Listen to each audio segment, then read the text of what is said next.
Main question. Let us start with a clean slate now. I thought I started analysis in a very simple way. Let us start with a clean slate.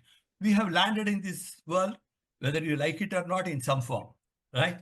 Now, the only three instruments that we have at our disposal is body, mind, and intellect, nothing else. The rest are all acquired things. We acquire from body, mind, and intellect. We have only three instruments with which you can access the world, work on it, enjoy, do whatever it is. That is the thing. So now with this, what happened? What is our objective after all? I am not here to learn Veda. I am not here to learn engineering for the sake of engineering. I want to be a happy man and I want to be free from trouble. Actually, the whole Vedas is saying two things. You need to have, you want pleasure, you want happiness, you want delight. This is absolutely essential. That is why I'm there. The second one is I don't want pain, I don't want misery, I don't want grief. These are my objectives. Objectives are very clear. Whether I read Vedas or whether I read Ramayana or you read some other English textbook. Now, whatever be the philosophical version, unless this end part of it is satisfied, it has got nothing to do. I am not here for the sake of reading. So the thing is, Vedas gives you some guideline how to get to this happiness. Now, why are we reading Vedas? Not necessarily. Nobody is going to give me a job as a Vedic monk or Vedic Sastri, or the Sastris who come and pandit things. But I am not having that intention. I am seeing that I should lead my life in a very happy way. I should have minimum of problem. So Vedas gives a set of ways. They are giving one way or the other how to go about in this life, having landed here with body, mind, and intellect. That's what I'm really endowed with, nothing else. So it gives lot of things, and it actually it customizes to depending upon your nature of individual. I am a person, I am not habit of reading, so I don't do this part. I am a person who is always going to temple, I do this part. I don't do this, I do this part. I am only good in hospital working, I go and do the service. So Vedas gives the knowledge, it gives ways, means, and how to get it through the different means, and it says this is on the platter, you pick what you want. So the first part is, what does Veda say? You have to be happy and you have to be free from trouble. Now I have given you all the ways. Okay, now you pick what you want. The methods are all given and given. So Vedas are nothing but the entire science, human science, given on a platter, telling how I can live happily, how I can get out of the trouble. Now, normally had Vedas been one single book, what would have happened? We'll go and buy that book, volume 1, volume 2, volume 3, I can read it. But in case of Vedas, it is not like this. It is not one document. It's not like, say, Bible, one part and one essay. No, it consists of a lot of things. This is where the problem starts. Because whatever we call Vedas, there are basically 4 Vedas. You know that Rig, Yajur, Sama, and Atharva. 4 Vedas are there. These 4 Vedas have got 4 divisions. They have got Samhita, Brahmana, then Aranyaka, then Upanishad. There are 4 portions. Now, each portion is 4-5 textbooks. So the 4 Vedas each having 4-5 textbooks. And then not only that, in order to read this, the Vedas are all written in Sanskrit, Vedic Sanskrit, which is quite different from modern Sanskrit. So the language is quite difficult to understand. Sanskrit itself is difficult to understand. And the way they have put the thoughts is also difficult. But at the same time, you have putting these things in different language. So they have developed their own side documents, which will talk about the library, how to go through that meaning, what are all the ways we can do it. They are all called they are giving the Veda Angas. How to really, this is called Vedangas. There are about 6 Vedangas, which are supporting documents. So 4 Vedas, 4 division, 6 subdivisions of thing. And then these things, not only that, they have got 4 associated documents, like say they call Upavedas. Yeah, Dhanurveda, then other things they have got. So there are totally 16 books I have already listed here, 6 plus 6 plus 4 plus 4. Now, all of them are written in time almost some 3 to 4,000 people today. All the British scholars and the German scholars and everybody keep fighting about the time. Whatever it is more than 4,000 years. That everybody agrees. Whether it is 4,000 or 5,000, that is a difference of opinion. Now, their way of thinking, the social life at that point of time, and then the way you have to put it. Because if I have to talk in that time, the language has got to be different. The way I have to put the thoughts have to be different. Now, they have been put in that particular way. Okay, now if I have to, basically, if you have to read Veda and its connected portions, and also one of the Upangas and one other thing, it takes about 13 years in a Vedic school. 13 years of full knowledge if you really want to understand one Veda. So there are 4 Vedas. It doesn't take 4 times 14. Fortunately, it takes lesser time. But at least for 13, 14 years, you have to study whatever with the Vedas. And the other problem with Vedas is it is not written in the language we normally are used to in the modern days. If you take a textbook, what will happen? First, you will give definition. Then you will say, what are all the theories? You will say something more. Then this, then calculation, this. Everything has been put in a serial order, which a modern man can read. It is not put that way. They are purely collections. So you will have something about the theory, then something about practice, something about general story, something. So all of these collections look jumbled up, though they are put in some order. For a party who is reading it for the first time, it looks very difficult. So if I have to read this in 13 years, if I try to take the thing, I am very much gone. So it is not for me only. Even those have found problem. The other languages, they didn't have publishing at that time. So everything came through the word of mouth. Father taught it to the child taught to his grandchild talked to some more friends. So everything was a oral way of doing it. So the moment the oral way of doing, the Chinese whisper, they start with something and end up in something else, for example. So the way, what they had to do, the moment you have got this oral version, we need to have some way of controlling the thoughts, even the main ideas. So they said, okay, there are so many Vedas, now so many thoughts, so many ways of doing things. Let us put that in some formula form. It is called in some pithy sentences like a formula. It is called, definitely called Brahma Sutra. Brahma Sutra is nothing but a set of formulas, some 780 or 800 formulas, which gives the entire substance in short form. Okay, now then the other question came. The main thoughts, I told there are 4 parts. The real theory and the philosophy in the last part of Upanishads. That only talks about the theory. Now, what is life, how you should do, why I should do, how can I do, all are discussed in called Upanishads. So, Brahma Sutra and Upanishad were a sort of a summary of between all these Vedas. Now, one more problem came up. When you have got some 5,000 years of old literature, things were done at certain time when the agricultural economy was different. At that time, there was no technology. Just as when we were studying, there was only electrical department. Then electrical became electrical plus electronics. Electronics became electronics, telecommunication, this. Then it became software plus this. Now the entire thing has grown up in size, and people have started assuming lot of professions other than the profession they were doing at that time. So it is like a constitution which was written some 5,000 years ago. So they had to slightly modify and customize it to the needs of the then modern man. That is during the Bhagavad Gita. Bhagavad Gita, if you remember, everybody talks of Bhagavad Gita. That is because that is the latest version of the Vedas written together. It gives a summary of the Upanishads in the modern world. It gives in the pattern which you and I can read continuously like a story.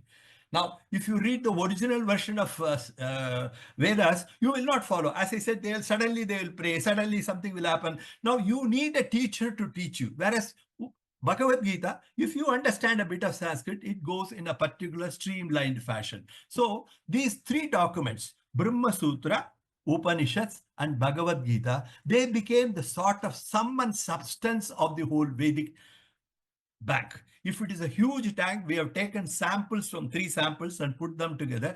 That is called Prasthana Traya. That is the technical term. This Traya, Prasthana Traya means which the founding elements of the Upanishads. Upanishads are Brahma Sutra, Upanishads, and Bhagavad Gita. Now, so I have already talked of so many things. Then, the moment that Brahma Sutra came, there is one more problem. The moment somebody writes a short formula, everybody gives their own explanation. You will be surprised to know Brahma Sutra, three major scholars wrote about commentary. One is Shankara, you must have heard of him, Ramanuja, and also Madhva. They wrote three commentaries. They have written totally different summaries.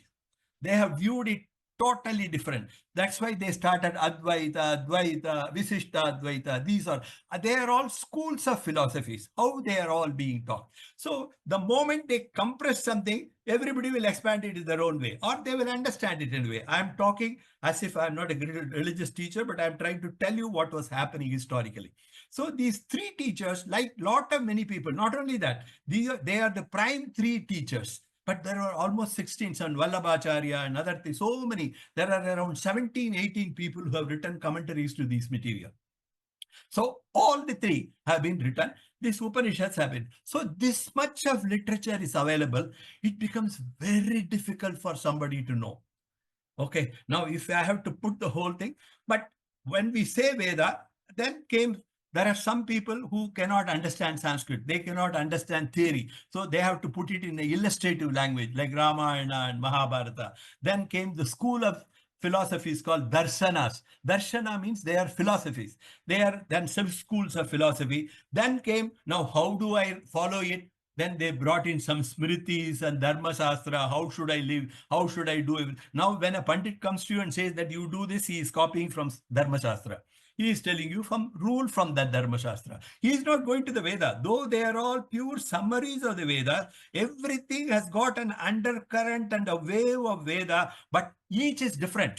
So there are a huge pile of library of documents in front of me. So I don't know where to start and where to end. And if I have to start only one Veda, I take 13 years. Now, by the time I read, definitely 2-3 lives will go. If I devote totally, and somebody gives me a scholarship to read all through my life. So then the problem came. Lot of philosophers, modern philosophers, they said, now let's now put this problem so complicated. I think if we do this, modern man cannot understand. Because by that time, in the last about 1,000 years, science has developed, the thinking is different, and material requirements have become different, innovations have become different. They said we must put it in a form which is nice to them to follow. So they came up with certain formats.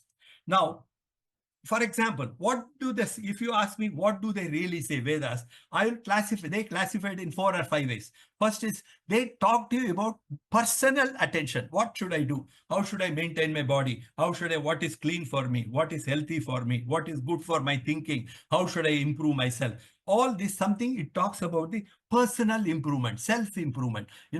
Some of you must have heard of Sandhya, vandanam and all that, which people do every day. It is a purely case of personal thing. So they talk on personal things first part. The second part, they talk entirely about creation. I think we're all engineers. I'm telling you, I have read the book. I have written 2 books on the creation, on Sanskrit and science. I have compared and written 2 books. I think at least one of you buys some books so that I'm happy. So that the problem is that creation, they explain as if, because at least now you have got telescope, all these things, equipment, everything is there. But at that time, nothing. They were all sitting at their hermitages thinking. And they have written about the entire creation thing. And most of them, they fall in line. They fall in line. If not totally same, it fall in line. So the second part of, they talk about creation. Almost 50% of the volume of Vedas talks about creation. The third one, the first one, what I said is personal. We call it in Sanskrit, achara. Achara. Achara prabhavo dharmaha. That's what they do. That is, individual should be kept right. The third one is called the cosmic order and transactional order. Cosmic order means I should not break the mountains. I should not cut all the trees. I should do the farming this way. There is something with reference to nature or the fellow things which are around you. And it's called Rita in Sanskrit. It's called Rita. And There are some transactions. When I give money, when I borrow, I must return back. When I buy a thing, I must give a fair consideration. When I do this, I should do. This is transactional orders. So the cosmic order and the transactional orders, they are defined in Vedas. They are called Rita Satya. They have gone to the extent, if I quote a Sanskrit word, Ritagum Satyam Param Brahma. This is done in the Vishnu Sahasranama. When you chant, it will come. So Rita and Satya and Achara are explained in detail in the entire Vedic literature. And this is the third. The last part is most important. It is the philosophy part, Tattva. It explained why we are born, how we are born. You must have heard a theory of migration, theory of, you must have heard of Maya. That's a word which everybody uses. That Maya, theory of reincarnation, theory of this, all of them are called Tattva. So Vedas contain these four parts. Okay, they talk about it. They talk about so many other things, how to do Yanagya, how to do the thing. But basically, for us, what's of importance is this one. Now, how do we go about it? This is the problem. Now, okay, our interest was what? Not about understanding the Vedas. We said our thing was very clear. I want to be a happy man. I want to be free from trouble.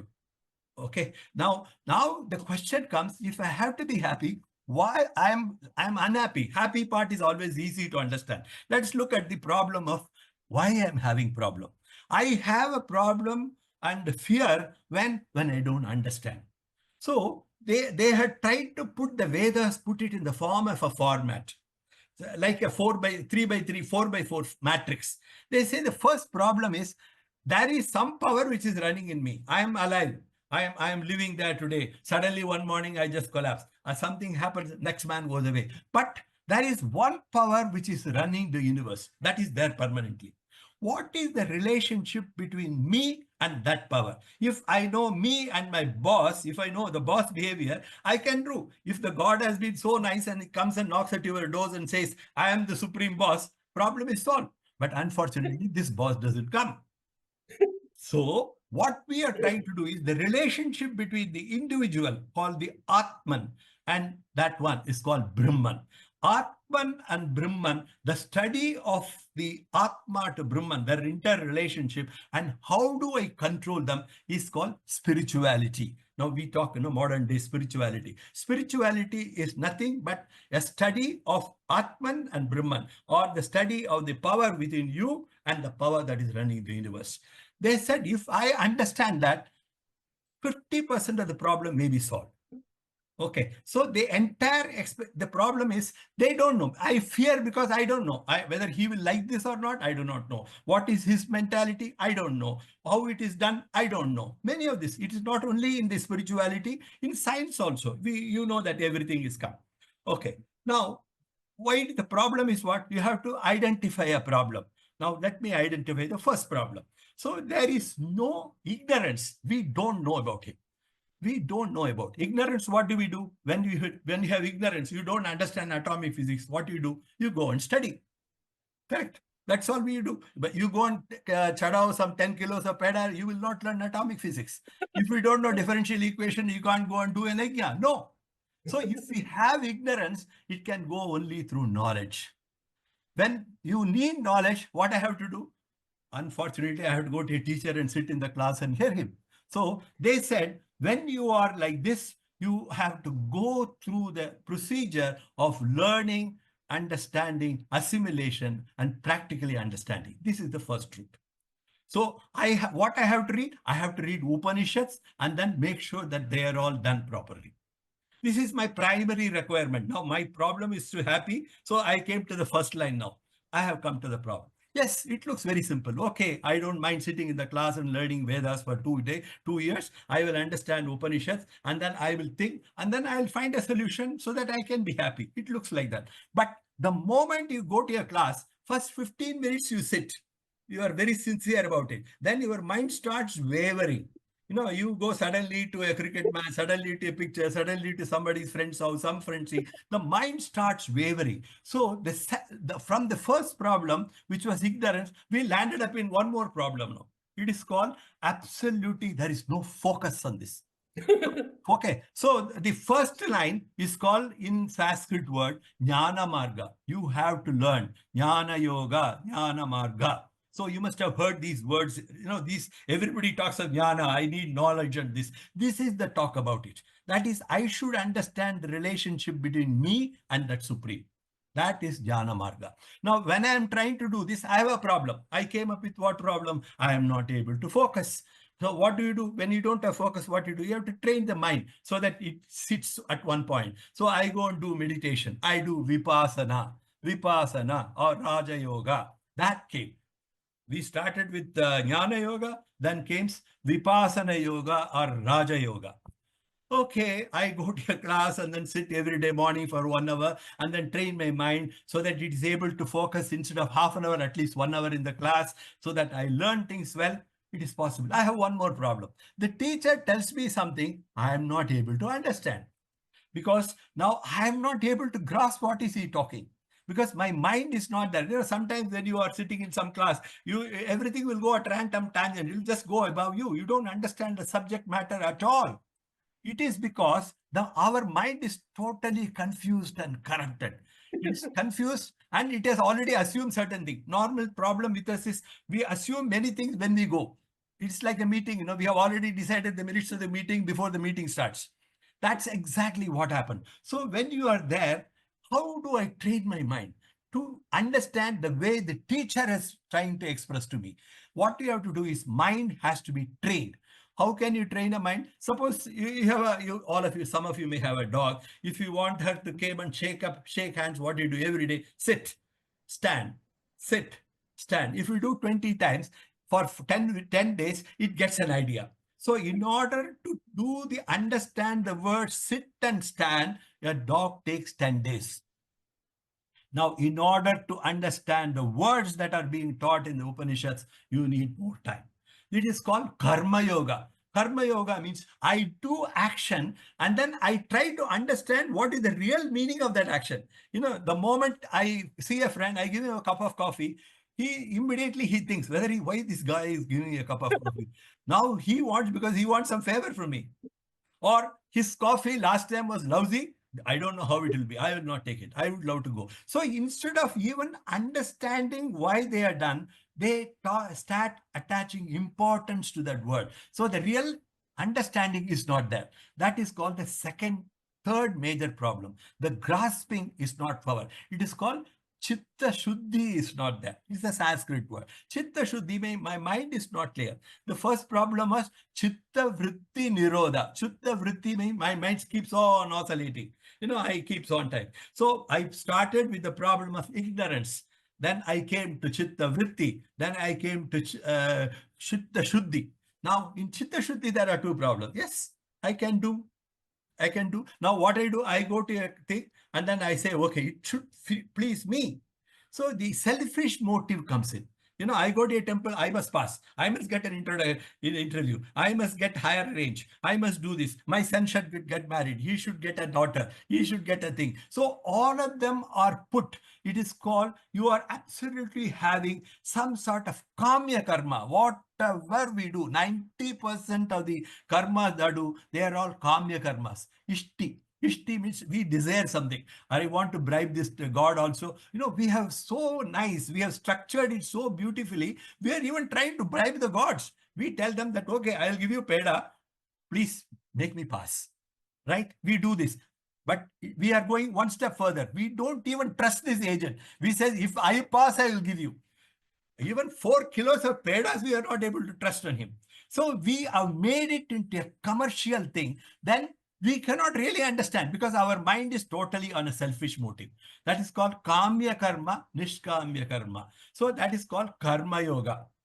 So if I have to start with karma yoga, nishkamya karma to kamya karma to nishkamya karma, then I go to the one step ahead to Raja Yoga or Vipassana Yoga, then go to Jnana Yoga. Once I go to Jnana Yoga, I read Upanishads and other theory, then I will know what is my relationship between me and that Supreme, and I will be happy.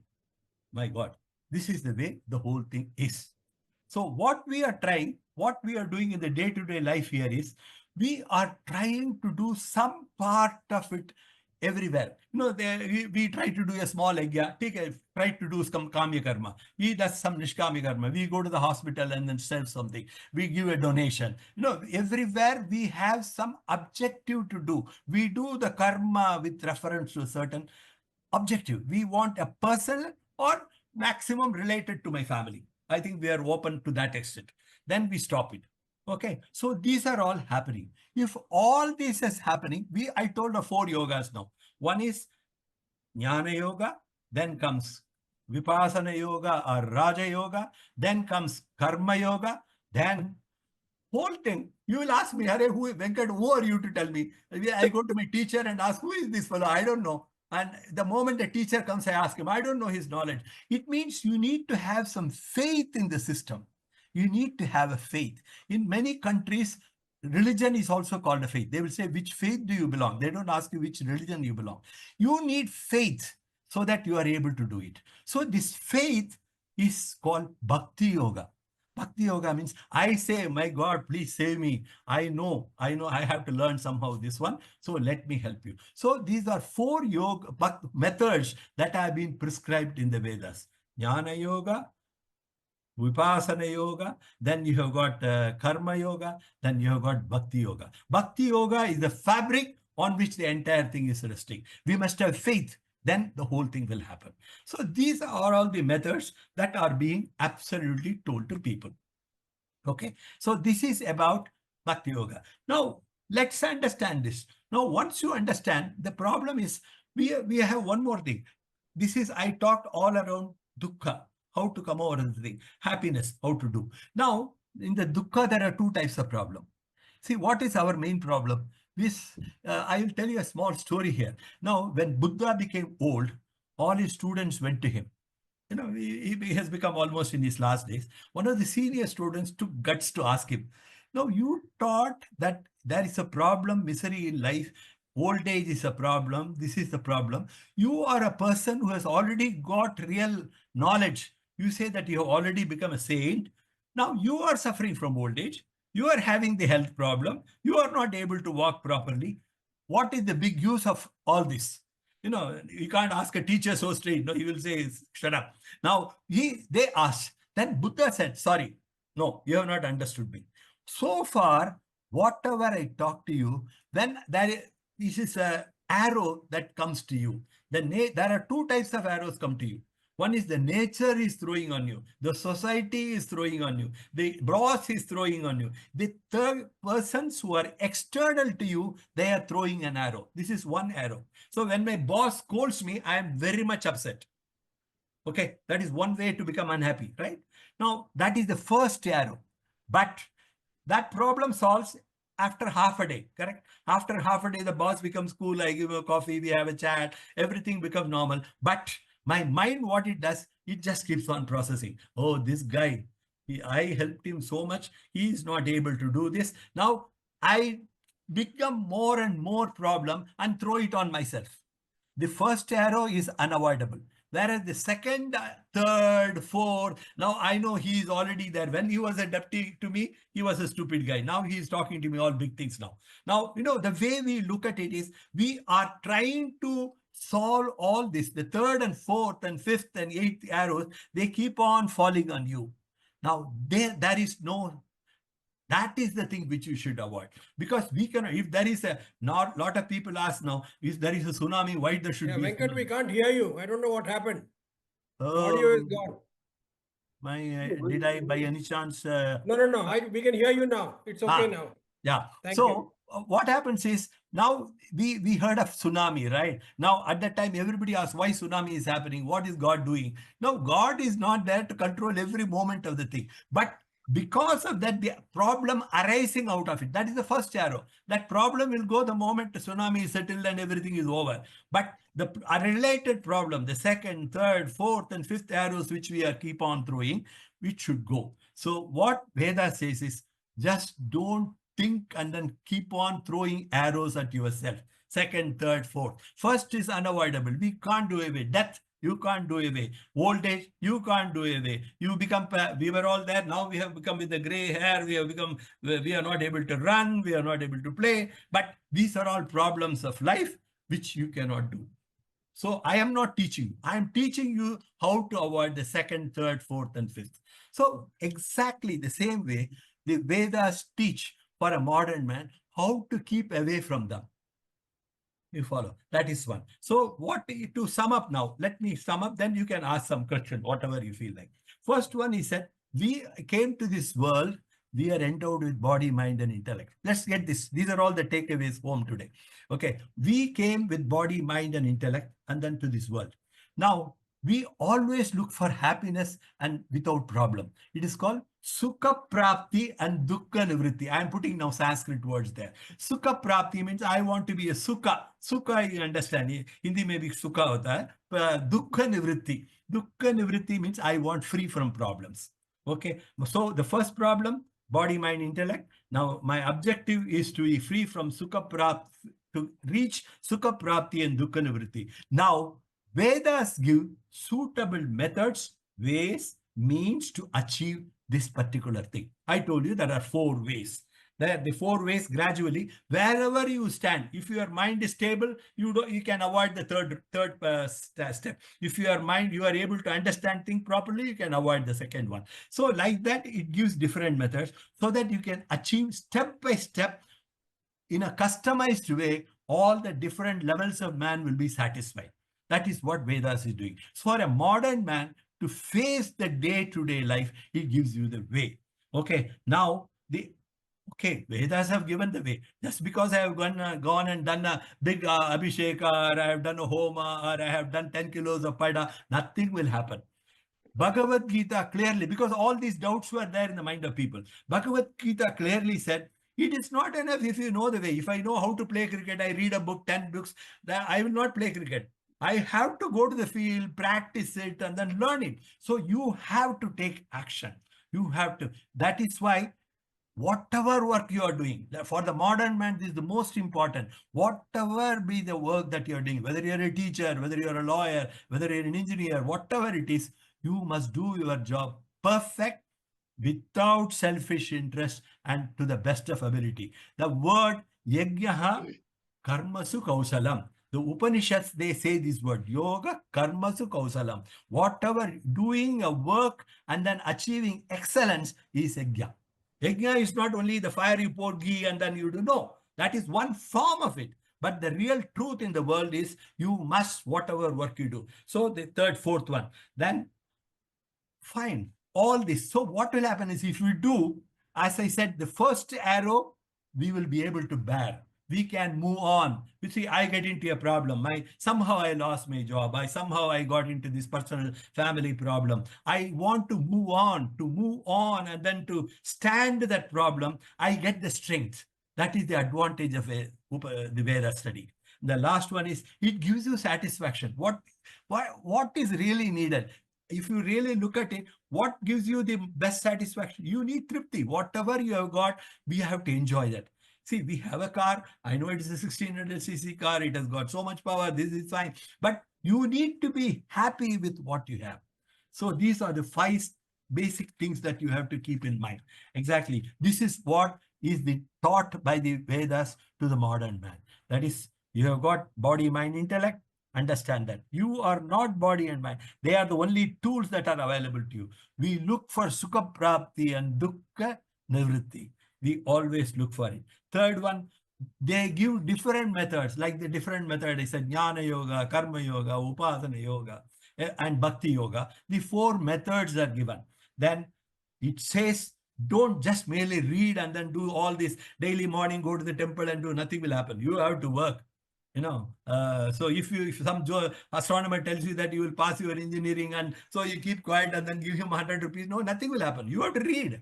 You have to do action, and that action you have to excel. Yogaha karmasu kausalam. You have to excel in that yard. Now, yes, in spite of all this, there will be some problem. The first arrow, nothing can be done. It is thrown by the nature on you. You will learn how to move on in the life. That is, you get into a problem. Sometimes some other problem. We will know how to move on. That is what Veda says. The last one, it gives you satisfaction. It gives you the fraternal feeling. There are many people who have earned tons of money. They are not happy because they are not satisfied. It gives you that satisfaction. These are the four. So you started with what problems, and finally what Upanishad. So these Vedas give you all these steps and then bring you to happiness. Okay. I think I thought we can talk and give lots slokas in between, but I thought let me just outline, throw a bird's eye view of what is to be done, what is done in Vedas, what are all the different Vedas, and what are all the different forms of Vedas, and how they really help you. I hope that it gives you, I know that most of you must have read something, everybody reads some portion or the other, but to put it in this fashion, it helps you. Okay. So very nice. So if you have got any question, I will try to answer. First of all, Venkat, Salam, let me, Venkat. hang on 1 second, gentlemen. 1 second. If I may say, Venkat, that was an outstanding exposition of a very complex subject. It's almost impossible to cover so much ground in such a little bit in 40 minutes. But it's very clear that your fundas are very clear. You've done your homework and it was outstanding. And thank you so much for sharing it with us. Now, questions will come, and you can understand, Venkat, only with your degree of evolution. That's why there are several stages of learning, and how you get to your ultimate goal will depend on that. He clearly stipulated what your goal in life is to be happy and to avoid sadness. And that's what it's all about. So now I'll open it up to questions, and anybody can ask whatever you want, and Venkat will answer. Yeah. Who wants to go first? So I'll go first. Venkat, I have a question. You summed it up so beautifully, the essence of all this, right? Why does it take thousands and thousands of pages just to say this? Yeah, wait, let me tell you. How you become a best cricketer. You go to the middle of the field, hold a bat, whatever ball comes, just throw it into the boundary line, and 10 times, 10 sixes, I become a world champion. I become better than Sachin Tendulkar. It is very simple. What I have done is exactly that.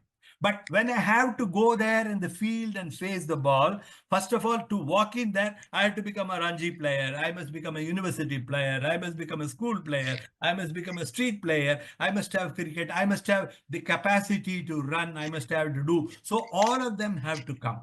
So what they have done is all these parts. For example, somebody is very good. He knows how to hit the ball, but he hasn't got the stamina. For him, a different lesson. A person who is due. So they have covered the entire ambit of humanity and told them these are all the ways. You pick what you want. You go to a supermarket, you get 1,000 types of coffee.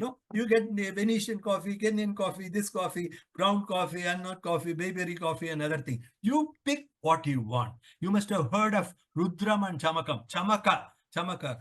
It says no. Agna Vishnu Sajosha Sema Vardhantu Vangira Junnairvaje Viragatam. It tells you what are all available to you in the world. You pick what you want. Yes, it's a very genuine question. The question is, we get lost. For example, we get lost into that. As I said, if you are in Vipassana Yoga, you learn about only, it is like learning how to catch the ball. It is not only the thing. It is not only the question of running and then improving the stamina. It is not only seeing how the ball has to be thrown as a bowler and the ball has to be read. It is to be a combination of the three. Correct. So in order to do that, they have explained a lot. Now, why they have done in such a different way? Because at that time, there was no one common university which was doing.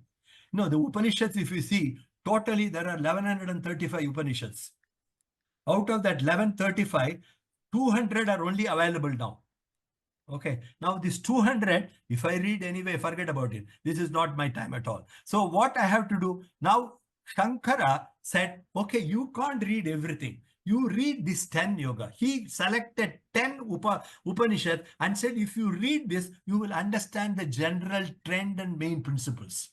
So most of the people, when they say they read Upanishad, they are not reading 1030. Forget about it. They are not reading the 200. No, They are reading only the 10 or 12. Because if you read that, you will understand. It's like personal management. It is taught in one university differently, second university differently, third. You don't have to read all the books. You read one book and which gives you a basic principles.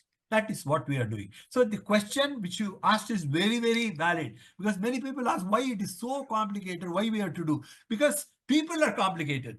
Because for me, if you tell me now, you go and do the temple every morning at 4 o'clock and then do, it is only a question of karma yoga. But I will not like it. But you say that you go and to the school and teach, I'll say, that's a good thing. I'll do free of coaching. Somebody will say, I'll give every month, I'll give 100 rupees. I will do this. I will do to the hospital and help the people. Everybody has got their own taste. Everybody has got their own knowledge and skill. So in order to suit the entire perspective, they are given a formula. Now you pick the formula. You don't have to learn all the 4 Vedas and all these 17. They call it Vidyasthanas, which I told you, this 2022. They are called Vidyasthana. You don't have to learn. You are not learning the whole library to become an engineer. Do you? No. You read only what is required and what is needed to you. So you can do. That is all you have to do. Yes, it is complicated because it is being put in that particular way. Now, in the Gita, it became simpler, and modern theories, I think if you can give me a chance, you have time, no? I'll just... Yes, we have time. Please go ahead. 15 more minutes. I'll see one matrix if I can show you application windows, documents, whiteboard, no. Yeah. Okay. Now you can talk. If you can see. know how When you talk, we'll see. The whole thing, yes. 4x4 matrix. Yes, 1, yes, 2, we 3, can 4 see. matrix, 4 steps. Right. That's Yeah. exactly Correct. that. And also these Vedic positions, I have written in my book for the different Vedas, how they are connected. I have written What is this. your book? I have written a book. What is your book? I have written 3 books on Vedas, comparing Wow. science Recommend. and Vedas. Right. But I am sorry, I am not able to get that. Good यार good. अरे तुम बोलते जाओ यार, वो बहुत अच्छा lecture चल रहा है, हमारे दिमाग में जाना चाहिए. तुम बोलो. Venkat, I'm So going to send you something just to help. the first question is answered. Shankar, is like this because you have to cater to a variety of people, and with their own profession, their mental level, their habits, their suitability, and so on. That's why they have it. Thank Okay, you, well, Venkat. We'll move on to the next question. I think Vipin Sehgal has a question. Vipin, go ahead. Yeah. Thank you. So I won't go into praising. It was brilliant. I just have a technical type question. You started with saying that we have 3 things: the body, I understand, the intellect, and the mind. That I don't understand. Like, where is this distinction between intellect and mind? Yeah. Vipin, I think you have asked one of the most common question which people ask in the students. First is, you have got body. We can always touch. This is my body. So there is no problem. But I have got some mind. I am able to think. I am able to view something. I have got the mind. There is no problem. And there are 2-3 methods of classifying: body, mind, and also the other. Correct? You have got one. Then they have differentiated the software part. You have got mind, you have got intellect, you have got chitta, you have got the problems. Okay. So there are 3 ways they have defined, but it is primarily the mind, the thinking process, the software, because software is not actually housed. I can see a brain, but I can't see the software, right? You can't think. You can, just as I can show my hand, I can't show my thinking. No. I can't identify the link. It is there superimposed on the mind. So you superimposed on the mind is the mind part. That is superimposed thoughts or mind. And thoughts which have been superimposed are adding on every day. I am having some maybe 20,000 thoughts a day and then forming my own ideas, my own views, my own conclusions, and they get stored in what you call a hardware called intellect. Intellect is nothing but a small storeroom. It is like a hardware where you store. You have got so much of capacity. I keep on storing. So if you ask me about strength of material, which we read some 50 years ago, now I had to go back to that library and pull up that class. If you ask me about something else, I have to go there and pick it up. The mind does it. The brain has got its own part. Some of the compartments are called body, mind, and intellect. We are writing because mind is the decision maker. It imposes the sense organs. You say that you say normally I want to pick it up. Who gives the command? It is the mind. The portion that gives the command to the sense organ is called mind. Okay. Now, in order to give that power, in order to give that this thing, the mind depends on some data. That data is called intellect. You follow? There are 2, 3 things. Body is very clear. Mind, its main function is to give a command to the body. It makes you read. It makes you feel. It makes you smell, everything. So it gives a command to the sense organs. That is really mind. Whereas the intellect is, mind has to listen to the intellect. Sometimes, I don't know, some people have sugar, no? You can't take sugar item. By this, the mind is like a very bad assistant. What it does, sometimes it does not leave the message to the intellect. Okay, I know that I should not take a rasgulla, but what I do is I tell the thing, you go and pick it up. Whereas my intellect tells you have sugar, you should not take. You should not take every week 1 piece. No. So you want to have a distinction between the executing authority and the storage authority. One is called mind, the other is called the intellect. I am not the body, I am not the mind, I am not the thing. When the things is, when we look at it, who am I? Okay, this simple question that you asked is this. The most important teaching in the Bhagavad Gita or in the Veda is, I am not the body, mind, and intellect. See, if I see something, if I can see this table is different from me. I see this watch, I am different from watch. If I see you running, I can see you running is different from me. They call it the object and the subject. The subject is me. Now I have to study me, but I am having an object. Okay. Now all of our entire Vedic study, when you go, the philosophy is, you've got Drishya Viveka, what I see and who is the seer. Seen and the seer is the main idea. So the mind and intellect are seen. I know when I was young, I used to run. I have seen that experience. Body, mind. My mind was thinking differently when I was 25 years old. When I am 40, my mind was different. I am seeing it. It means the real I and the thoughts are different. That is seen. This is seer. Now, at that time, my knowledge of English was 0. Then I picked up 10. Then I 12. It means my intellectual capacity also picked up. I am able to observe that. What you can observe is an object. So the object is different from subject. So I am not that object. I am a subject. The real philosophy is called Drishya Viveka. How do you really understand who you are? I think we have to go through that. It's a huge study that is there. Now, but basically your question, to answer the question, body, mind, intellect are really objects which I see, I use. Venkat Raman. Venkat Raman is a name given, but it is the question of I use this body, I use the mind, I use the intellect to do something. I mean, have you explained, Vipin? Some idea I gave you? Awesome. Yes. Awesome explanation. Yeah. Thank you. Yeah. Thank you. You're saying intellect is actually stored knowledge. That's intellect is for storing the knowledge, and this is for executing the knowledge into action. Simple definition. There are so many complicated definitions. Okay. Okay, Ajit Sareen, you have a question? Yeah, I have a question. Yeah. First of all, I cannot believe this is my Venkat I known for 5 years in Palani. That's absolutely amazing. Amazing, my dear Venkat. Thank you. Yeah. You talked about Vedas suggesting transcending limitation of body and mind. One can realize the true nature of self.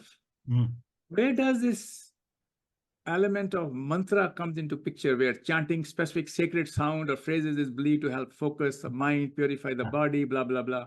Yeah. That's a very good question. I have written a paper on the effect of sound on mind. See, for example, I have written a paper. Maybe I'll attach that also. You can read some portion. Please do. See, for example, I want to, why do we chant mantras? I know I have some power. There is some other power. I have to synchronize. There is nothing like God. God is a man created by man. It is a superpower. It is at certain frequencies. I am at a certain frequency. Okay. Now I am at a frequency F1. Now the cricket match is given F2. The F3 is my grandfather who is dead. F4 is somebody, F6. He is F25. That's supreme power. Okay. It is only the frequency different. They are all energies. We are in a maze of energy. This is both science and philosophy agree.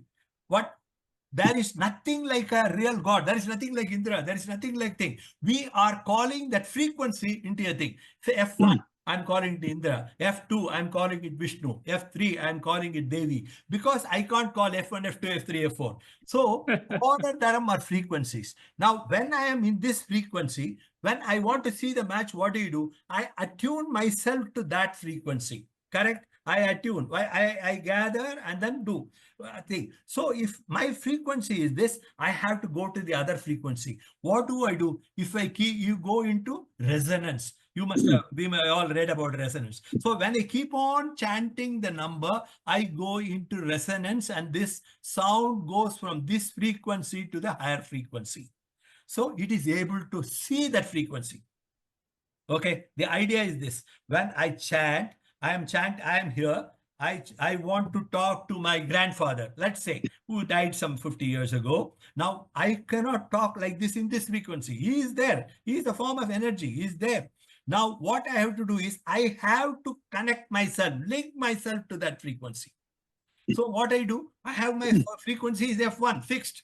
Now, unless I have that frequency goes into resonance, it cannot go to that level. So by mantra chanting, you must have heard, when we go and hear music, a lot of times we go to hear Carnatic music or somebody. Yama Subbalakshmi, she got an Bharat Ratna award and all. You go to her music, I know nothing of Raga, Tala, Bana, all that, I don't know. But when you sit and hear, you feel something is happening in you. That sound is giving an effect that it is having into resonance to you. That's why when you hear some music, you say, yes, there is a bhava. When you have a mantra, all people chant mantra, you don't get resonance. But some mantras, you get resonance. When you get resonance, you go and meet into that body.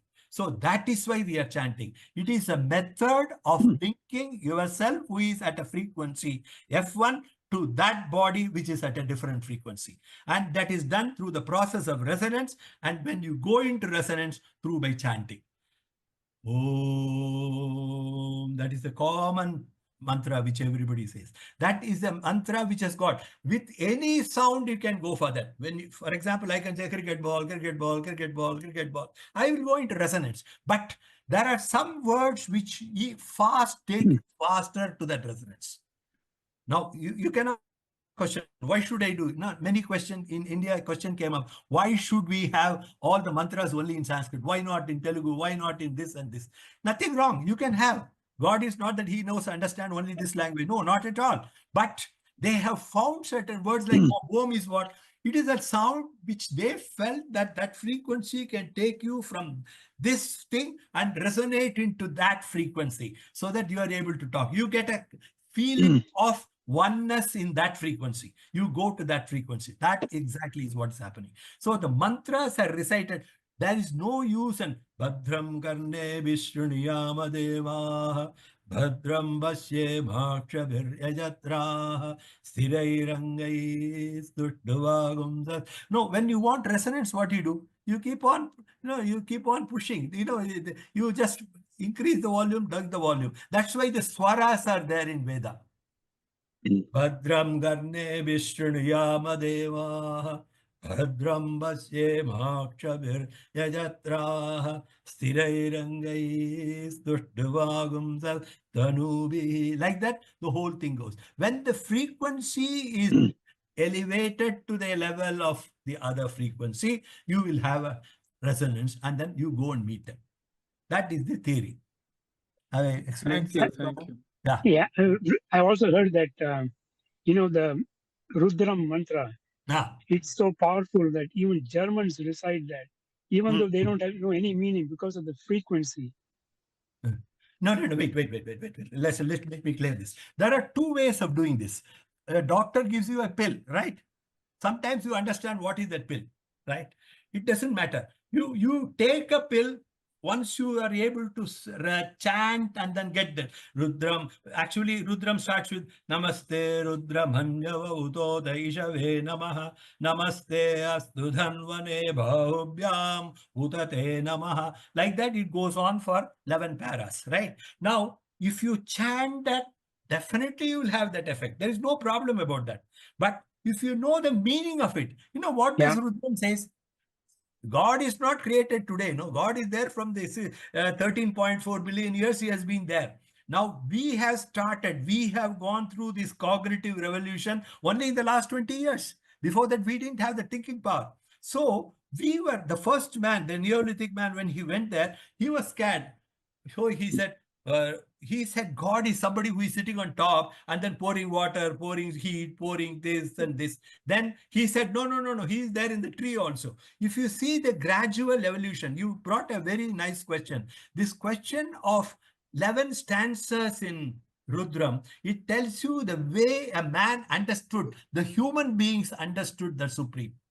Namaste Rudra Manyava Utota Ishave Namaha. I pray to your anger and I pray to your bow and arrow, which you are throwing in the form of a rain, in the form of sun, in the form of a big wind. Namaste Rudra Manyava. Manyava means anger. You throw it because of your anger. He never thought that this is because of the movement of the planetary motions.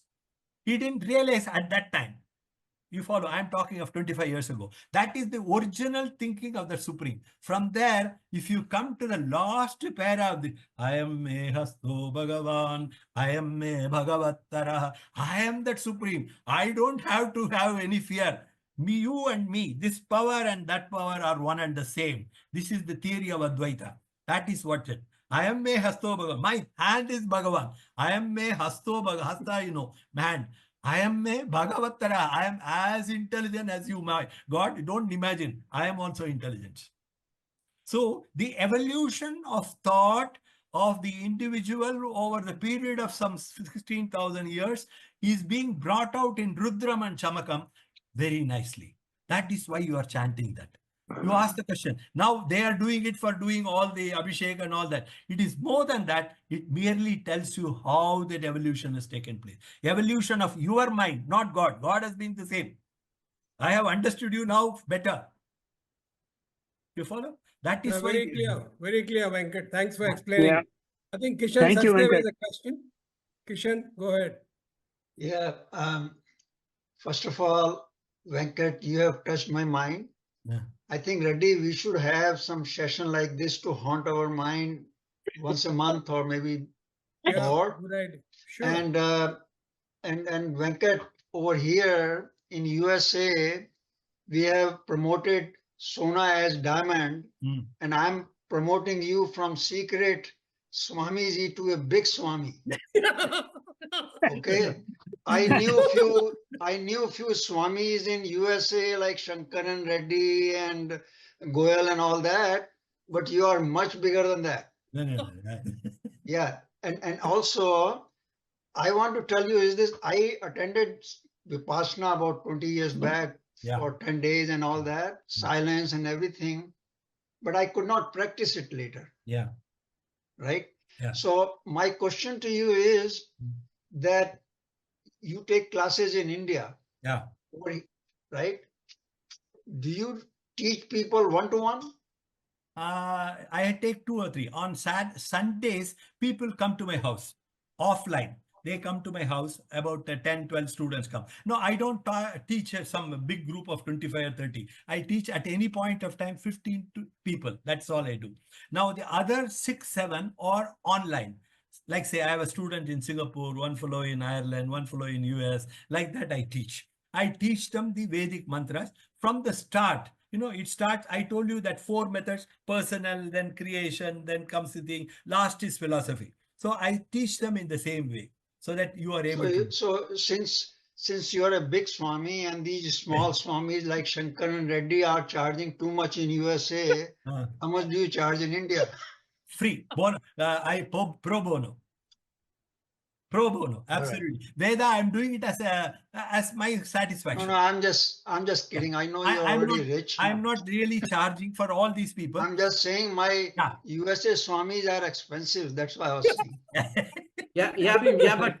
But KK, I have not even gotten a dime from you yet. So, you know, Venkat, can you tell us some mantras? It's a direct deposit, man. Kishan. One by one. Kabra has a question. Kabra, go ahead. Kabra. Venkat. See, I will be a total beginner as far as the chanting of mantras is concerned. Can you tell us some mantras which a beginner should start chanting?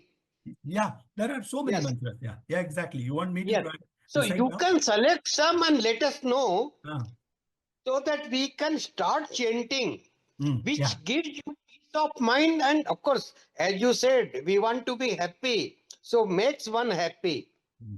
Yeah, exactly. See, as I say, I start teaching from Rudram Chamakam. I think here the real crowd is for Rudram Chamakam. And then I teach the Vedas. I reach all the Upanishads. Taittiriya Upanishad. I think any modern man should read Taittiriya Upanishad. Taittiriya Upanishad, even a Harvard professor cannot write a summary on life. I can challenge it. Because he has brought from the beginning of the creation to the modern man, has been written in 3 chapters of Taittiriya Upanishad, absolutely in very clear terms. And they don't mix words. They are not saying that you go and do this. Annam bahukurvida, annam tat batam. He tells exactly, you go and make money. You go and do this, but you do this also. So everywhere they are very practical. They are telling what you should do in this world. Now, if I tell you that you must stop all the work and go to an ashram and then live there, nobody. Go and do your job. That's why he said yoga karmasu kausalam. Everybody is using that Sanskrit word, but they are not practicing it, unfortunately. Yoga karmasu kausalam. Kausalam means excellence. Karmasu kausalam, making work into an excellence. That is exactly Veda. So there are mantras which are very simple. They are not very complicated. You don't take so many mantras. It's not what you learn, how much you learn, but how deep you learn. Okay. If you understand that matrix which I have told, which have been, actually I didn't invent that matrix. I have learned it from a Ramakrishna Math. I keep on hearing lectures because my students come and ask me so many questions, So I have to arm myself with all diagrams. Oh, yes, right. So I have done that. Now this helps you to get some idea. Once you know that, you can add any mantra to that. For example, you must have heard of that mantra, all the mantras of Sandhya, vandanam, all of them have to be understood and really recited. 10 mantras are good enough. That will take you. I see. Okay. Okay. Anyway, I'll come to one to you and get the mantras from you. Sure. Whatever it is possible. 1 second. Deshmukh, you have a question? Deshmukh. No, I was just asking, what's the best way to reach you? I mean, is it via phone, Zoom call, what? On Zoom, what you have reached now? What you have now? You have on Zoom, right now? You can. I teach on Zoom. This was organized, through Jasbir and Shankar, but personally, if I want to reach you, I can give you my number, my ID, another thing. You can call me on my WhatsApp or Zoom thing. You can talk to me. That would be all great. My students are on Zoom only, mostly. Deshmukh से millions में charge करना है तेरे को? देशमुख से millions में charge करना है. He's a multi-millionaire. Let him be millionaire. I have a short question, very short. Yeah. Go ahead, Jagdish. There was that Nalanda University was burnt by some Muslims. So whatever literature was burnt, Upanishads and everything else, how did they come back, or did they got revived through Shrutis, or was it totally gone? Wait. Now you are asking a very deep question on this. See, Upanishads, actually, what is Upanishad? Let me understand. Upanishad, Upa means sitting next to the teacher. Upanishad. See, suppose I got a class teacher, no? He teaches me, say a simple thing, how to make oxygen. is the lab, what he does in the morning, he does in the lab, right? All these connections and gives it to you. And then in the afternoon, the student sits next to the teacher and asks, what did you do today? Why did you use this pipette? What is the question of this? How much I use? You understand the question of why comes to the student, it is answered in Upanishad.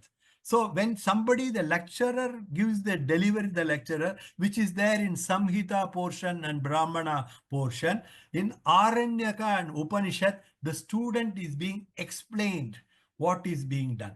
So with this explanation, he is able to understand it better. You follow? So whatever you have is definitely, it is being taught in the Upanishad. Upanishad, there are so many. Every teacher, at that time, there was no universities. If you remember during the Vedic time, only Guru will be there, some ashrama, some 10 students will be there. Next ashrama, some 20 students will be there. Like that, there will be. So each teacher is an expert. Like you are expert in, say, material science, I am expert in law, somebody is expert. So they used to teach primarily that, and the other subjects only for part of the time. You know, they will give importance to material science. If I am a teacher in law, I'll teach only about this civil law. I'll talk about the Contract Act. So like that, everybody. So each school wrote one final document on that specialized subject that is called Upanishads. You follow what is Upanishad? So I have got 1,000 schools. I have got IIT Bombay, Madras, Chennai. IIT Bombay specializes in mechanical, one fellow specializes in chemical and this. So they, on that subject, they write the theory, why it is happening. So that is part of it is called Upanishads. So there are, as I told, there are 1120 Upanishads. Okay. Now, but there will be a lot of what you call commonalities. It's not that there are 1120 subjects. So there are maybe subject-wise 100. There may be subject-wise 200. That's why the first lot which came to 200, now we said, you don't have to even worry about things. Read this 12 Upanishads. That mostly covers 80% of the requirements. So there was no total loss of... There is no loss of Upanishad. There is nothing there. See, if you read one Upanishad, that tells you everything. See, the beauty of these Upanishads is, each is a school, no? Just as whether you go to IIT Bombay or you go to Harvard, they will teach you the same engineering subject. They will cover all the topics. But the point is, somebody will give stress more to one area, the other, comparatively. So like that, each school has got. So even if you get one Upanishad, for example, Taittiriya Upanishad or Brihadaranyaka Upanishad or Mahavanarayana Upanishad, all this which I am teaching, they are all talking of the same things, but with different emphasis and weightage for different areas. That is the difference. Sir, Venkat, I have one question. May I ask? Yeah, go sure. Ahead, go ahead. Sure. I've heard that if your mantras are not pronounced properly, then they do not work. So how to get the correct pronunciation? Right. Now, another important question. I think I have answered all these questions to my students once they are done. Now, so I'm ready with the answer. Now, these mantras, what did I tell you? You got, your body is used to, if you got, after all, your body can be put into a spring mass system. You got a natural frequency. Right? This is a basic thing which we learned in engineering. Correct? You have got a spring mass system, you have got a frequency. Now, the God has got some system, he has got a frequency. Now, I want this to go into resonance. So they found there are certain mantras which will be easier to expand to that frequency, which will go into resonance faster. If you don't have to, when you say Om, it is faster than compared to other mantras. That is why Om is chanted every time. It is just not saying that, oh, we say, Om Bhadram. The word Bhadram itself is good enough. That gives you a kick. That gives, you know, the air flow gives a pressure. So that there is a frequency change and it goes into resonance. Okay. So if you say the mantra, any word, for example, letter from A to Ma, Om started with A, O, A is the first letter, A. The last letter of the 57 script is Om. That combination is called Om. Any combination of these alphabets will take you to that frequency.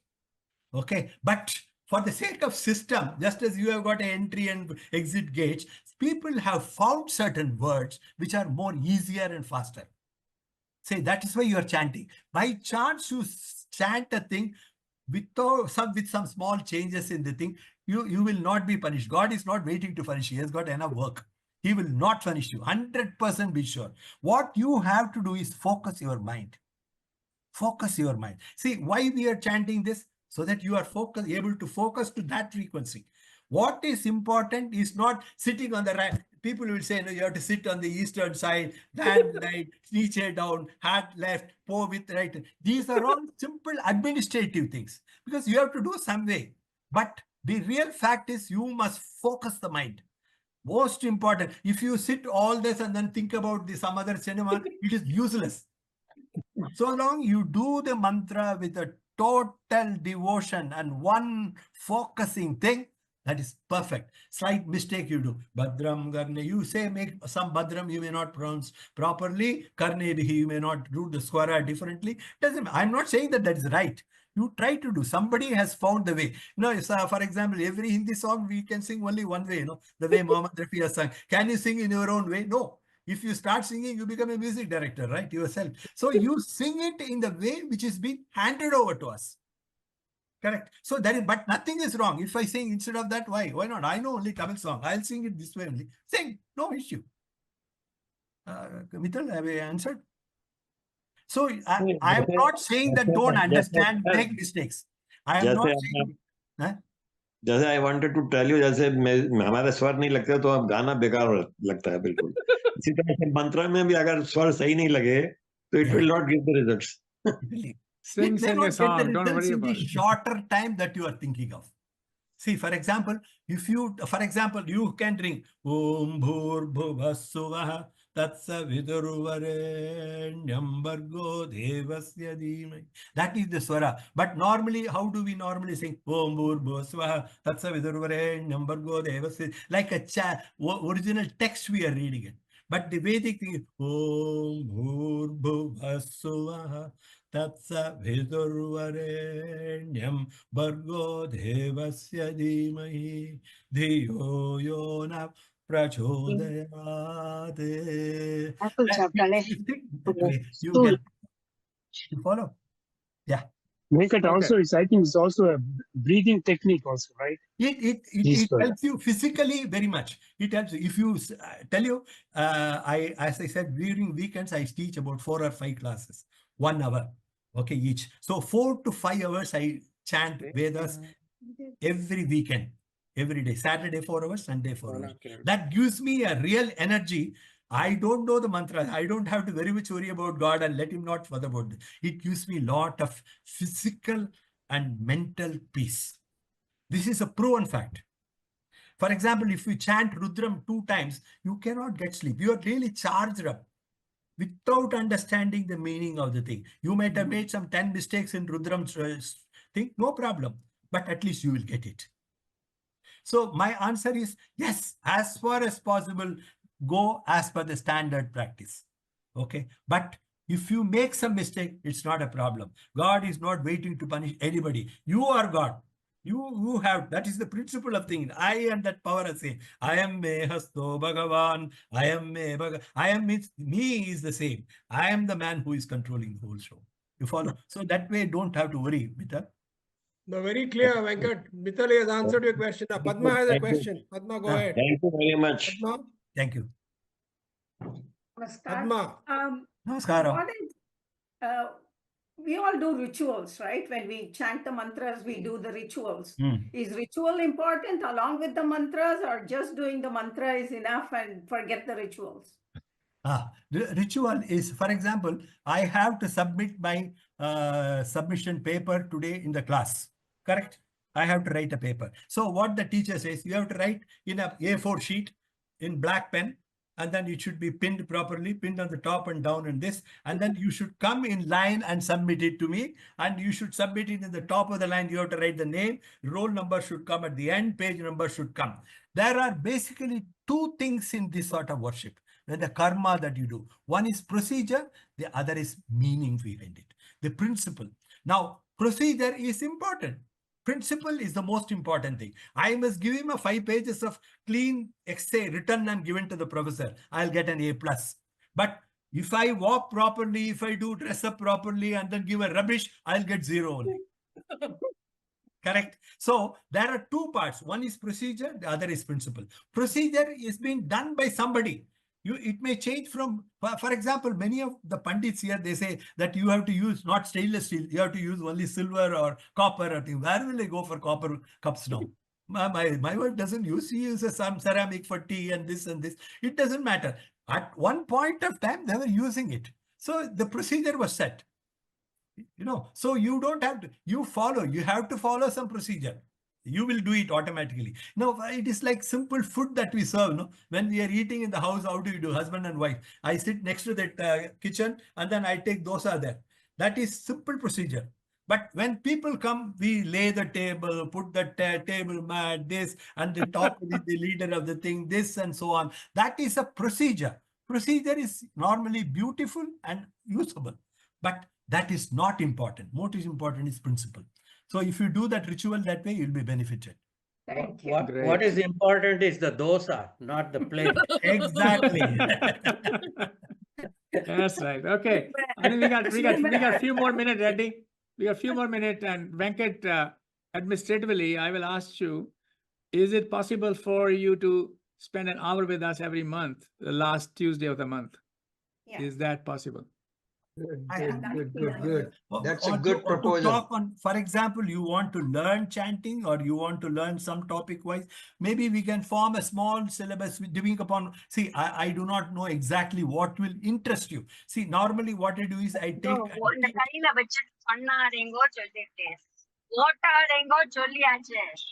What? Ram has to mute. Ram has to mute. Only Illard can understand Illard, right? No, that's okay. That's okay. I understood what the lady said. The thing is, whatever you need. For example, you want to learn simple mantras.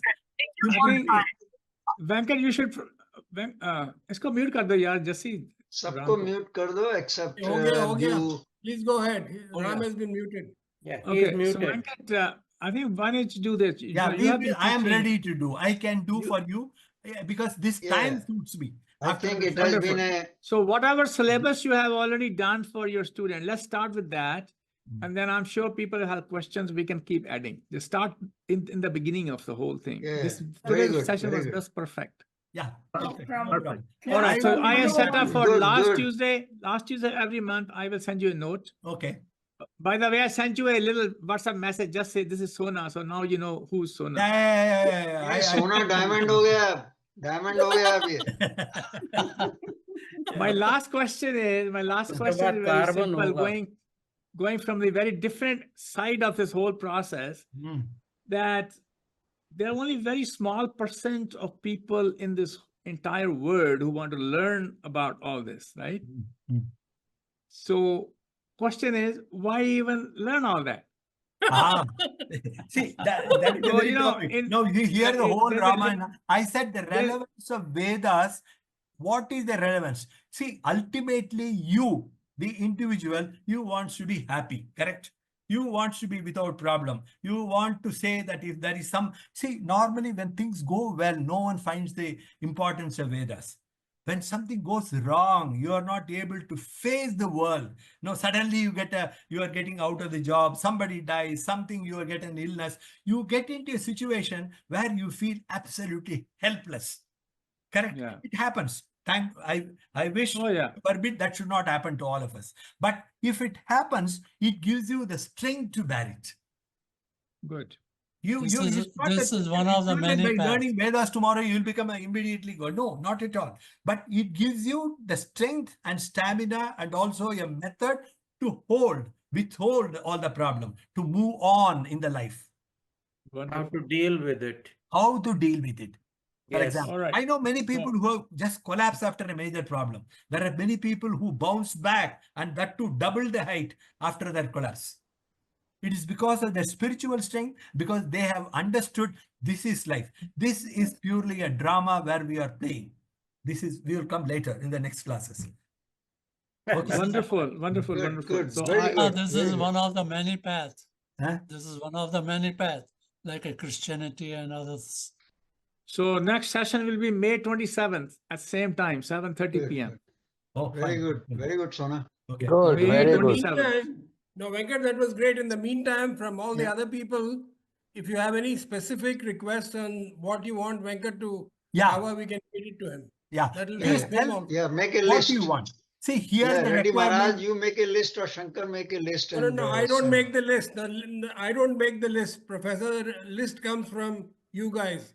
The listeners. No, I'm saying is, everybody will give you feedback. You keep on making a list and give it to I him. can do that. I'll be happy to do that. Or Shankar Ready. My suggestion is that we people hardly know anything about the Upanishads or the Vedas.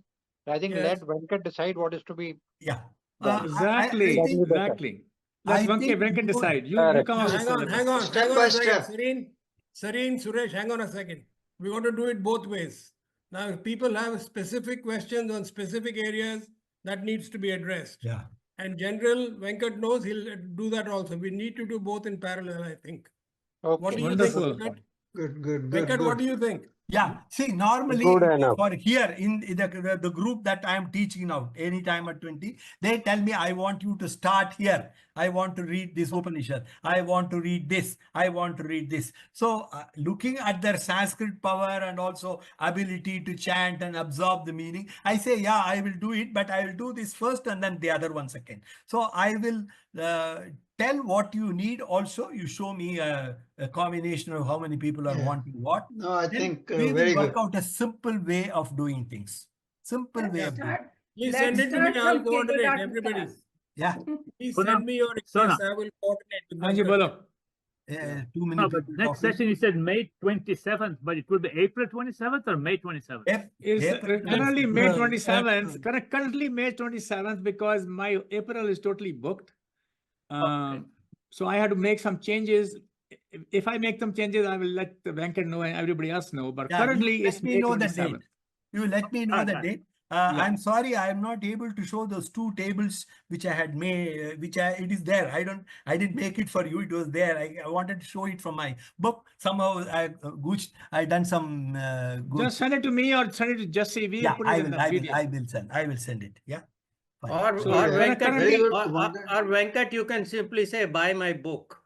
Of course, buying the book is the objective. One of the smaller objectives. I have written 3 books. What's the name of the book? I have written 3 What is books. the name of the book? Now that I will do a bit of sales talks now. Send the name of the books also so we can put that in the video. No, it is available on the net. You can buy it. One is called Designing the Pre-Design. It is meant for basic book, Designing the Pre-Design. It is printed by Prism publishers in Bangalore. 1. The second book is My Commitment to Green World. That is about what we call Sandhya vandanam. Sandhya vandanam, that is about the personal habits, how you should do it, how you should live with nature. The third one is In Search of Light. In Search of Light is a voluminous 400 pages book giving the different evidences for showing the unity between science and philosophy. That is the I have compared, for example, Aruna Prashna, this Upanishad, Athare Upanishad, and other thing. I have given mantras and say this is the combination. I have written 3. Please buy. I'll be very happy. They're all available on Amazon.com. I just checked. My Commitment to Green World is available. $8.50 paperback. Oh, what was the next book? In Search of Light. It is written by Venkat. Venkat, I have a suggestion. Venkat, please WhatsApp me the names of your books and I will share it with everybody. Yeah, sure. I will send it. I have something more. I have to share these 2 drawings. I have to draw you the names. I'll share it. Please. Ready one thing. Yeah, Suresh, go ahead. Suresh. Yeah, we should know from where to get the books, whether it's on Amazon. They are all available on Amazon. They are all available on Amazon. All them are available on Amazon. I'll give you. Did you write on anything on the Surya Namaskar? Surya Namaskar. This is called Sandhya Vandanam and Aruna Prashna. Surya Namaskar is called, it is about the solar system. Aruna Prashna. See, all of them are called in Veda question. They teach, the student asks a question. You will say Rudra Prashna, Aruna Prashna, Surya Prashna. He asks detail. Tell me about this. So it is called Prashna. So Aruna Prashna, I have written detailed meaning of that. I write word by word meaning because normally they give a story. Now I go because of my I can read Sanskrit. I have written word by word. It takes a lot of time. I have spent a lot of my time on this one. I have written this book. Read it. It might. Thank you. Frankly, it's Very all good. very dry unless you have. Everything was good. Everything was super. Fine. Excellent. For the beginner, Very good. Venkat, for the beginner, which one will be the first book we should buy out of the three that Out you of the gave? three, I will say that you buy the third one. I have written a lot of comparison because that will to suit your taste also. When you read, we should. In Search of Light. Yeah, Is that what? In Search of Light. In Search of Light. Deshmukh थोड़ा सा मुंह ऊपर कर ले यार, चांद चमक रहा है बहुत. Yeah. It is done by Akshaya Prakashan. Akshaya Prakashan in Delhi. Akshaya Prakash. You write In Search of Light by S Venkatraman, automatically everything will come. I have given a YouTube talk on this book. Aapko aa jayega. If you open the thing on YouTube, I have given a 1 hour talk on this book itself. What does it contain? How do you do? They wanted to do promotion of that book and so on. So you can. यार Venkat, Yeah. तुम है ना ये सब genius लोगों के लिए कर रहे हो. हम तो टोपो मास्टर थे, पढ़ते वढ़ते तो थे नहीं. Yeah. कोई वीडियो भी बना दो तो हम सुन लिया करेंगे. See, I'll give it. It is not that complicated as you imagine. It is meant for a पढ़ना वढ़ना नहीं आता है. पढ़ना नहीं आने से चलेगा. I say. Venkat, send the link of YouTube to me also. Send the link I'll of send YouTube. I'll send the link. That will be helpful. I'll send the link of YouTube. Yes, certainly. That'll be Send good. everything so I can put it together for everybody. Yeah, good. All right, I think the time is 10 something. So nice of you, Venkat. It's just amazing. Very nice. Absolutely amazing. Very nice. Very nice. Happy. Very nice. Excellent one. पिछाड़ दिया यहाँ वाले स्वामियों को पिछाड़ दिया भाई. No, so Swami मत बनाओ. Ordinary being, we will talk. अरे बिग स्वामी बना रहा हूँ यार तेरे को मैं. हाँ, यहाँ के छोटे स्वामी जो है शंकर हैं, हमारे रेड्डी साहब हैं, माधव साहब हैं, गोयल साहब हैं. Basics, but you reinforced a lot of it. Yeah, People see, they think the whole world, we are all reading it. We Very all read knowledgeable. some portion or the other. But, you get a bird's eye view of what we are doing. That is most important.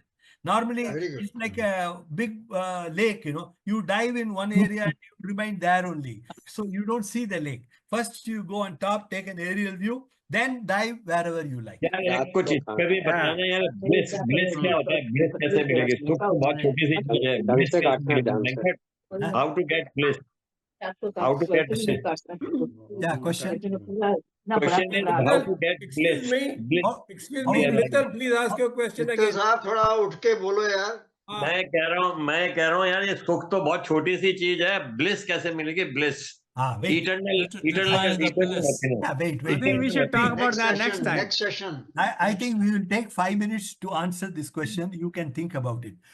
Yeah. There is a certain majority of the people think that we have to reach bliss. We have to reach bliss. That bliss is after we die. Bliss is after we are 95. Bliss is it is going to happen at a certain period of time. It is not so. The revelation of the world, Iha Bhavati, the word Sanskrit used is Iha Bhavati. Iha Bhavati means it happens now, it will happen. So if you are happy, you are happy here. If you are not happy, you are not going to be happy tomorrow.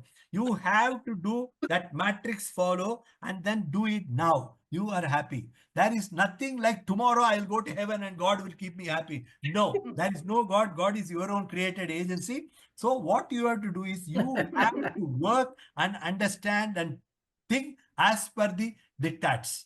That is all. If you do that, you will be happy here. If you are happy here, you are permanently happy. That's what I told you first. We are looking for Sukha Prapti. It's not only for body, mind, intellect here. It's for at all stages. That will happen. So you don't imagine that I'm going to reach heaven tomorrow. No, the heaven is here. It's like for Donald Trump, the heaven is here. The thing is that the Sukh is temporary, but the bliss is permanent. One at a time, please. Yeah. Sukh is temporary, but bliss is permanent. Bliss is permanent. No, this is everybody. You know, for example, you see a beautiful flower. For a moment, your mind opens up and then it gets into that frequency, right? It might have happened. No, you go to a nice flower show in maybe Netherlands or Florida, whatever it is. You will see that your mind opens up immediately. It goes and comes back. What is the difference between you and that big Swamiji? He can go anytime that he wants. The difference between you and Shankara and Ramanuja and also guys is that they can reach that state of resonance at any point of their choice. Whereas you get it occasionally. If you see, read that book I have written, we all reach bliss, but for a certain time. You know, when you read a nice poem, you know, you have no interest in anything. You enjoy the beauty of that poem, beauty of that song, the beauty of that scene, beauty of the flower, everything we enjoy. At that second, we forget, no? Even if you're a murderer, if he sees a flower, for a moment, he is stopped. His mind arrests. The moment you arrest, you reach bliss. You don't have to go anywhere. You have to arrest your mind. What is bliss? When your mind, which is wavering, which I told you, chitta vritti nirodha, chitta vritti happening, you stop for a minute. That's why you went to Upasana, I think, no? You said you went to Upasana for some time. You go to Upasana, it is not for getting it for one time. Whenever you desire, whenever you have a problem, you have to control the mind. That exactly is Upasana. And you will be able to reach that state at a point of your choice, not when things appear before you. So don't imagine that I'm going to heaven or where will I go. That question is not valid. Correct. As per the Veda, it is very not valid. well explained. I am Very well not explained. going to heaven. Heaven is here. I am going to make a heaven out of here by making my mind stop. Bliss also can be, bliss also can be, jo beet gayi so baat gayi. So beet gayi so baat gayi. Yeah. See, normally what you do, we never act, you know. See, that's what we are telling. We never act. We always react. If you watch the action tomorrow, whatever you do, you go and buy a vegetable, you go and I give you a cup of coffee, I give you this. Everywhere, your mind never acts. It just thinks, what is the reaction? Arey, yesterday Sona gave me coffee, uske baad mujhse $2 मांगा था. ये हुआ, इससे क्या मैंने होगा? कभी नहीं मांगा किसी से. नहीं, आप नहीं मांगते हो. मतलब the mind keeps floating around, you know, you react. Whereas if you really act and say, okay, coffee is given, thank you, Sona, I'm really happy today. That's what I'm saying. We say hardly 50% of the time or even lower. Am I correct? Honestly, when somebody tells me, I first find out, my boss calls me and say, you can go. It's very famous question. No? Sometimes you go to your boss with a request for 1 week holiday. If he grants, you are very scared now. Arey, Babre, now he has given me leave straight away. It means, am I redundant? Am I going to be thrown away? Arey, he has given out of good thoughts. He wants you to go. We never think. We don't act. We react to this action. That is creating problem in life. That's what Buddha called the second arrow, third arrow, fourth arrow, and so on.